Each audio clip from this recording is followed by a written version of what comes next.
Little King's Story is a game which didn't sell very well. This will come as a surprise to nobody. In fact, I wouldn't be shocked if this may be the first time some of you are even hearing of this cutesy RTS RPG about committing war crimes to take over the world. But it was no ordinary game. It was a huge, ambitious, genre-blending passion project that brought together game developers from across the industry, some of which consider it to be their magnum opus. You'd be hard-tasked to find a person who's played it through who would call it anything short of a masterpiece. And with a game this good, the developers were confident that the public would receive it well. Not only that, but it was released on one of the best-selling consoles of all time, under the publisher of such hits as No More Heroes and Story of Seasons, back then still known as Harvest Moon. And Little King's Story got a ton of promo too. A slew of pre-release developer interviews and blogs, its own websites across multiple regions, and a cross-promotional event with Burger King. No, I'm not joking. Heck, even Nintendo themselves were impressed with the game, and urged people to try it out. But in the end, it didn't matter. 2009 was a terrible year for Marvelous. Little King's Story's early releases in Australia, Europe and North America showed an overwhelmingly positive pattern of review scores, but a horrible pattern of sales. And other releases like MURAMASA the Demon Blade weren't doing well either. Yasuhiro Wada, the godfather of Story of Seasons and executive producer of Little King's Story, infamously wrote a very emotional post on the developer blog that he was terrified the game wouldn't sell well in Japan either, to the point that he had nightmares about it. Not only did this post hit mainstream gaming news, even here in the West, his fears sadly came true. In fact, Little King's Story sold the worst in Japan out of any region. The sales were enough to send one of the development teams, Sing, into bankruptcy. Yeah, the guys who developed Hotel Dusk and another code for the DS, that Sing. The stressful and challenging development cycle and poor sales outcome even contributed towards the director and producer, Yoshiro Komura, to quit working for gaming companies entirely and start his own indie studio, Onion Games. We can only speculate why the game never did so well.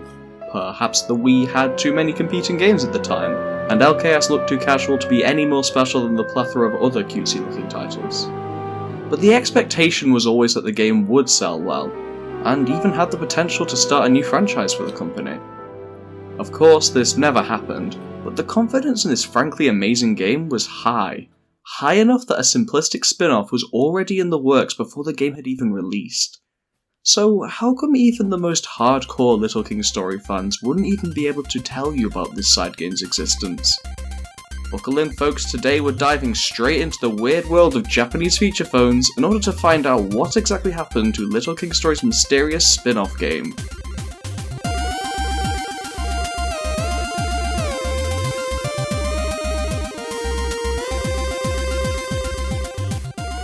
Now, when you hear the words phone game, you're likely to immediately have a certain type of game leap to mind. Like Raid Shadow Legends, the sponsor of today's video is seen all across gaming YouTube. However, if you were asked to cast your mind back a bit to a slightly older idea of a phone game, maybe you'll be like me and think of Cut the Rope, Jetpack Joyride, Subway Surfer, Temple Run, or even the cursed Flappy Bird. But what if I asked you to go further back? Well, at this point we're entering an era before touchscreens really hit the scene, so what would a phone game look like then? Snake? That is quite the leap backwards. This may be our perception of phone games, but over in Japan, the phone market looked a lot different. In the 2000s to early 2010s, Japan's market was booming with a missing link in the evolution from a flip phone to a smartphone. Feature phones. These phones were advanced enough that they could play full-colour games in a limited resolution, and so Japan had access to a handful of games that the rest of the world never saw. And while the games were simple, they weren't necessarily only by random publishers either. No, we're talking entries in series like Sonic, Mega Man, Final Fantasy, Professor Layton, Katamari Damacy, all locked to the Japanese feature phone. But there's a twist. Have you ever seen those adverts for mobile plans that advertise features like free phone calls and unlimited social media, clearly trying to compete with others on the market? Network providers for feature phones did the same thing, but enticed users with something else, something a little more exciting to the average consumer. exclusive games. That's right, getting these games wasn't as simple as browsing any app store and downloading what you fancy. No, they came as part of your phone network, and different games were exclusive to different providers. Only after signing up could you browse that provider's specific library and pick what you liked from it. It's like if you couldn't choose between Virgin Media and Voxy, but in the end went with Tesco Mobile because they were the only ones who had a spin-off game based on Monkey Ball. As such, a lot of these games are pretty much lost to time, and there's very little hope we'll ever see many of them in action. Good luck trying to get a new network deal for a decade-old Japanese phone, and even then it's not guaranteed that the game's service will still be running. Often the only way to locate these games is to simply buy a lot of feature phones on a gamble, and hope to the powers that be that they contain a lost game already downloaded on them. And some dedicated media historians have done exactly this, and uploaded full YouTube playthroughs of the games that they were lucky enough to be landed with. While a handful of ROMs have been collected, there's no way to emulate these games since they run on such different hardware and need features such as phone service for their full functionality. Even some of the most famous phone games are yet to be recovered in any form. Now, what if you combined all of these features with a new IP that was just released almost dead on arrival, unable to sell even 30,000 copies during its first 2 months in its home region of Japan? Yes, Little King Story got a feature phone game, released as part of the montage service provided by CA Mobile, although from what I could gather the service became acquired by Dina, the company that you may remember the name of from the Nintendo NX speculation days. And this is where I have to be honest about something. Information on this one game is as scarce as it gets. There's nothing on it in English, and I couldn't find an available Japanese speaker to help with the search in time for this video, and experts on this topic, generally, are already limited. But even then, it would hardly matter, as there is almost no information online in Japanese pertaining to this spin-off either. No reviews, no video footage, almost nothing has been found on it. Even the Japanese Wikipedia page for the list of games released on this montage system doesn't even have Little King Story on there. In fact, the only indication that this spin-off game even exists comes from a couple of Japanese articles and a single mention on the Japanese app wiki guide for Little King Story. So, from the small collection of resources that we have, what do we know about this game?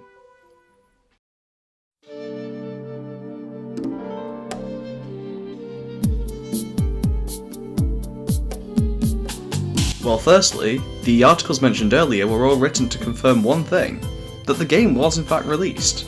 Surprisingly, it wasn't scrapped after the poor sales of the main game started to roll in, and it became available in the montage service from March 27th, 2010, about 6 months after the Japanese release. It was simply called King Story, the Japanese name for Little King Story. It was free to play with some microtransactions and implementation of Movage's MovaCoin service. Since this was a mobile title, the gameplay wasn't nearly as advanced as the Wii game, and instead appeared to be more of an idle game. The press releases advertise a more menu-heavy approach to gameplay that revolved around the concept of upgrading carefree adults into jobs, almost like a skill tree. It seems that the player had to choose citizens to have automated fights against enemies for treasure, and the strong citizens had a better chance of success, like a card-based video game. It's hard to say for sure exactly how this worked. As for the story, it was entirely based on the general events of Little King Story, building up the El Poco Kingdom and defeating UMA to trade treasures for money. In fact, you could even trade your treasures with other players who use this montage service. However, it doesn't seem to have any implementation of the world domination aspect of LKS's story. It's not even known if the rival kings and kingdoms were in the game at all. In fact, the only confirmed character beyond these citizens and some select UMA enemies is the main character, Korobo. I'm sure you're wondering what the game looks like, so here are the only screenshots of the game ever posted online.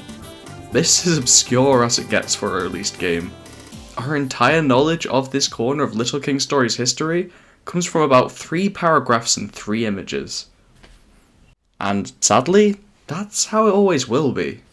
There is a Little King Story spin-off that was completed and came out to the public, and yet everything we will ever know about it can be summarised in one short video.